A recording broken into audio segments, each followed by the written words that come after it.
Halo semuanya, di sesi video kali ini aku akan menjelaskan tentang bagaimana cara melakukan verifikasi.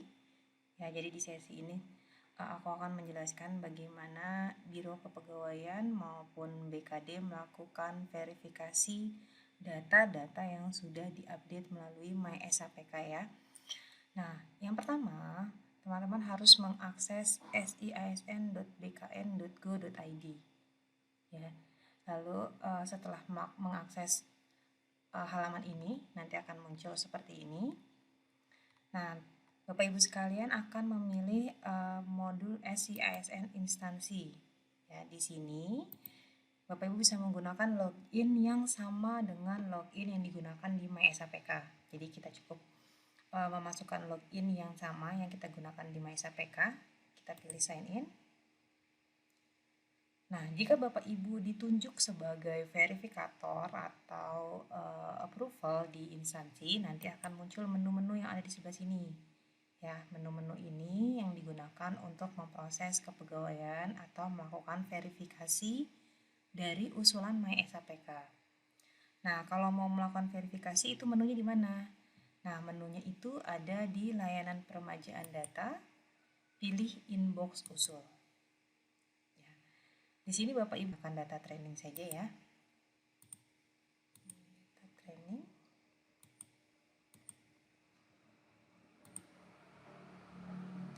Nah, di sini kita bisa melakukan verifikasi terhadap data-data yang sudah masuk. Ya, kalau Bapak Ibu hanya ditunjuk untuk memverifikasi satu unit organisasi saja, maka di sini unit verifikasi yang akan muncul hanyalah satu unit verifikasi saja.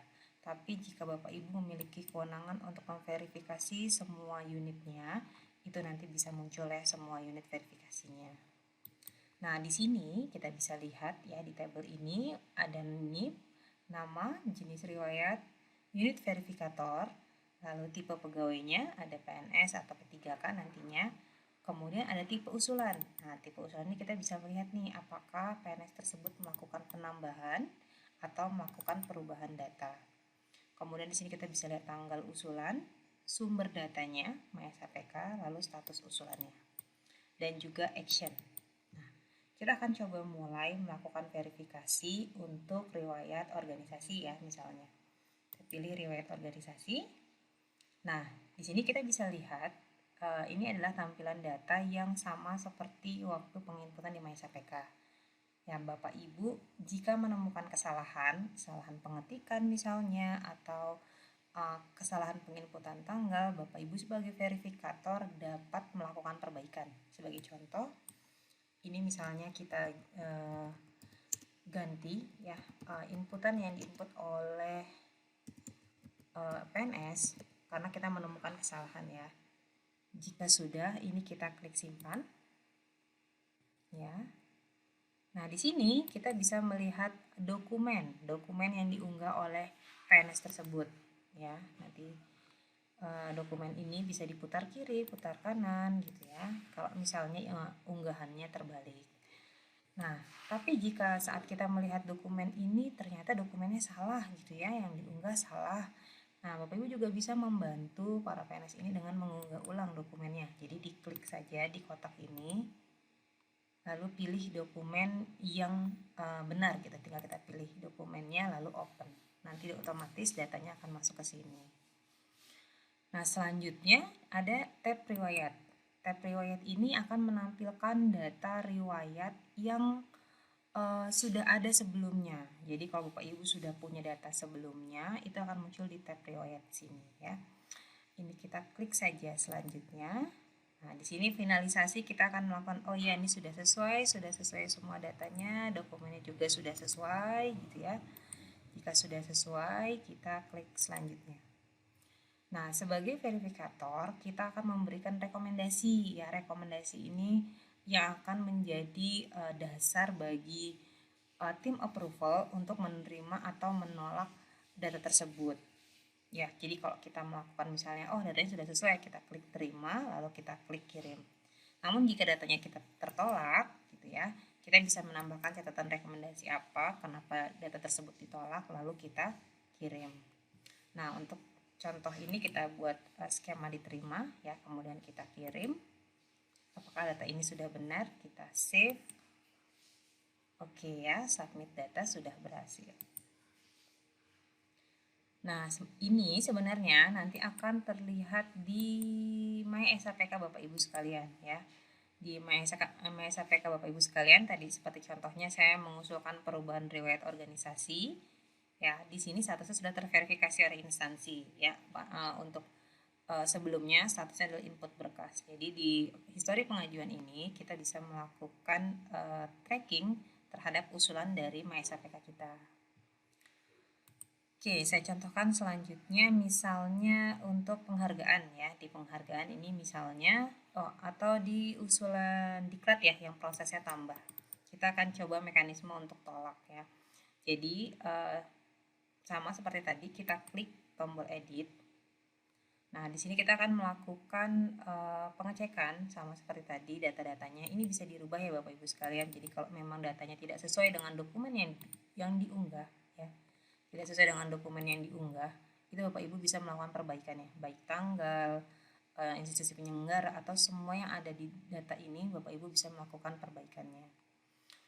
Nah, di sini juga ada riwayat. Nah, riwayat ini karena itu proses penambahan, kita bisa lihat ya tadi ini adalah jenis kursusnya terkait seminar security system. Kita cek di riwayat, oh ternyata belum ada riwayat tersebut gitu ya. Nah, jika ini sudah oke, ya kita klik simpan. Kemudian kita save, kita klik selanjutnya, kita verifikasi lagi datanya apakah data dan dokumennya sudah sesuai. Ya, jika data dan dokumennya sudah sesuai, kita klik selanjutnya. Nah, jika di sini kita tolak, ya kita bisa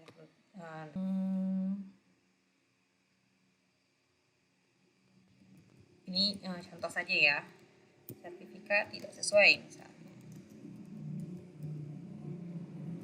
Oke, lalu kita kirim. Oke, data sudah berhasil disubmit.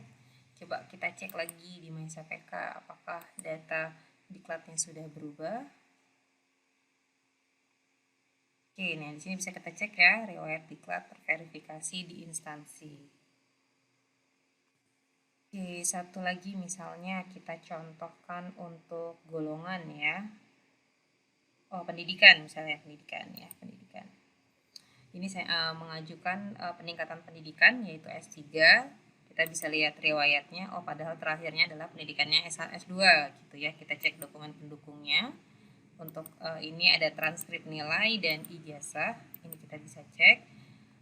Kalau ternyata misalnya data tersebut, data pendidikan ini gitu ya, belum bisa diverifikasi atau belum bisa menjadi riwayat karena dia belum mengajukan pengusulan pencantuman gelar, ini kita simpan saja. Oh, ini gelar belakangnya, kita bisa kasih strip saja, kita simpan.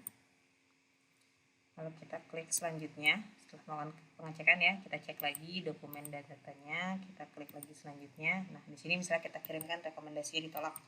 Ya, misalnya belum mengajukan pencantuman gelar ke BKN. Ya. Nah, ini kita kirim. Oke, coba kita cek lagi. Untuk di My SAPK-nya, kita hanya bisa memantau data tersebut sudah diverifikasi atau di approval. Tapi kita tidak bisa melihat alasan tolaknya kalau masih statusnya diverifikasi ya. Jadi nanti proses approval selesai. Jadi saat nanti sudah proses approval, proses diterima atau ditolaknya itu baru bisa terpantau di My SAPK ini. Nah, setelah diverifikasi, nantinya data ini akan disetujui atau di-approval di menu layanan peremajaan data Teken Usul.